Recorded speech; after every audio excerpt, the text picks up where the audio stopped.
Hi everyone, I hope you all will be fine. आज एक company के बारे में बात करेंगे जो कि एक एनबीएफसी सेक्टर की कंपनी है जिसका नाम है मनापुरम फाइनेंस। आप जैसे कि जानते हैं कि फाइनेंस सेक्टर बहुत ज़्यादा पिटा हुआ है क्योंकि लॉकडाउन की कंडीशन है। तो मैं इस कंपनी के बारे में क्यों बात कर रहा हूँ, तो एक इंटरेस्टिंग फैक्ट है जिसकी वजह से मुझे ये कंपनी थोड़ा सा अच्छी लगती है, इसलिए मैं इसके बारे में आप लोगों से डिस्कस करना चाहता हूँ। तो ये कंपनी की जो शुरुआत है मनापुरम फाइनेंस की वो 1992 में हुई थी और ये एक मिड कैप कंपनी है। मनापुरम फाइनेंस जो है एक बेहतरीन कंपनी है और ये डाइवर्सिफाई कर रहे हैं अपने बिजनेस को। लेकिन यहाँ पर क्या है, लॉकडाउन जो आया उसकी वजह से थोड़ा सा एक मतलब इशू हो गया।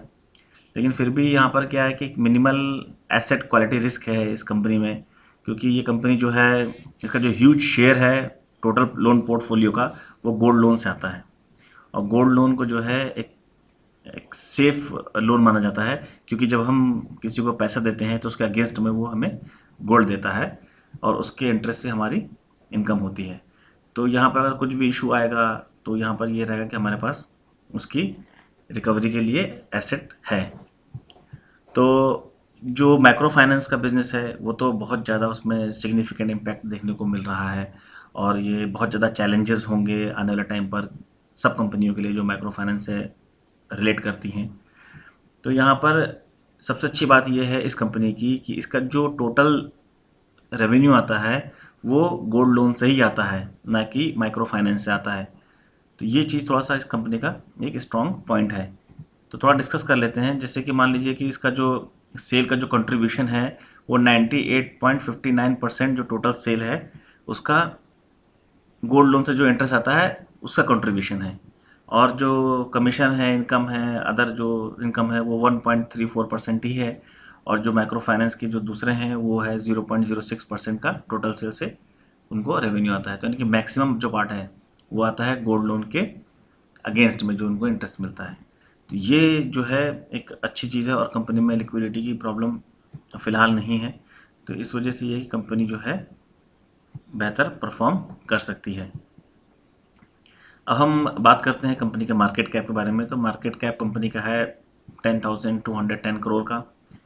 करंट प्राइस इसका चल रहा है 123 के आसपास। और 52 वीक हाई बनाया 194 का और 52 वीक लो है 74.25 का। कंपनी का पीई 9.25 का है। कंपनी का आर ओ सी ई 14.33% है, आर ओ ई 19.26% है, जो कि बेहतर है।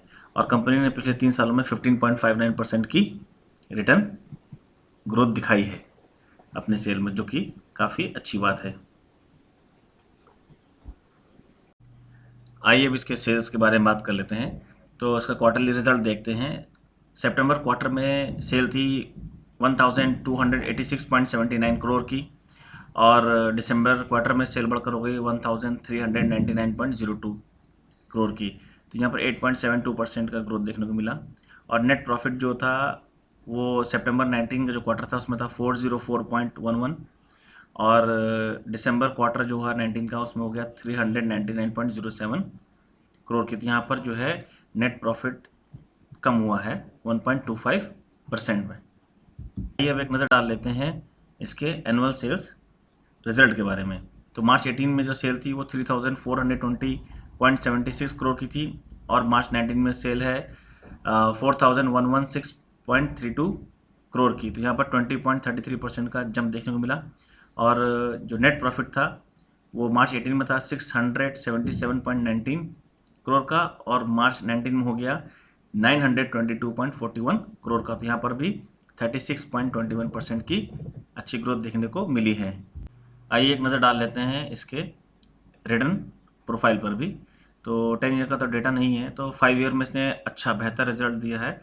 243.39% का पॉजिटिव रिटर्न दिया है। 4 ईयर में 210.96% का, 3 ईयर में 35.96% का, 2 ईयर में -2.57 नेगेटिव रहा है, 1 ईयर में 4.84% का पॉजिटिव रिटर्न दिया है।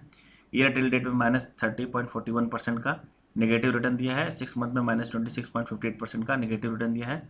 3 मंथ में -26.84% का नेगेटिव रिटर्न है।